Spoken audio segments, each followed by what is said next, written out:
மாப்பிள்ள யாராச்சும் வந்தா சொல்றா.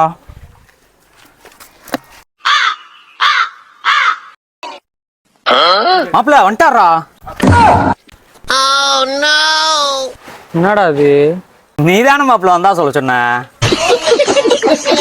ஏய் ஆரா நீ எந்த ஊர்க்காரனா நீ? நான் இந்த ஊர் தானே. அம்மா அப்பா போமா. அம்மா அப்பா இல்லனே. என்ன செய்யற, படிக்கிறியா? ஆமாண்ணே.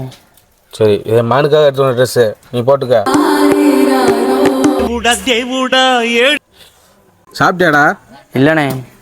இந்தா சாப்பிட்டுக்க. ஏதாவது ஒரு உதவினா அண்ணன்ட்ட கேளு. ஏய் மாப்பிள்ள, உங்க அம்மா ஃபோன் போட்டு எடுக்க மாட்டியா? ஊர்ல இருந்து வந்துட்டாங்கடா. என்னடா லைன்ல இருக்காங்க, பேசுறா. ஏண்டா பொய்யா வர வச்சுக்கிட்டு இருக்க? அம்மா பள்ளிய போய் சொல்லுவியா? சொல்லுவியா? அம்மா அப்பா இங்க இல்ல, ஊர்ல இருக்க அப்படின்னு சொன்னனே. ஒரு நிமிஷம் இருங்கண்ணே. அவன் தான்டா இன்னைக்கு பெரிய வேலை பார்த்து விட்டு போயிட்டான். ரொம்ப பக்கம்தான் நிழல் நிக்குதே உன்னை நம்பி நீ முன்ன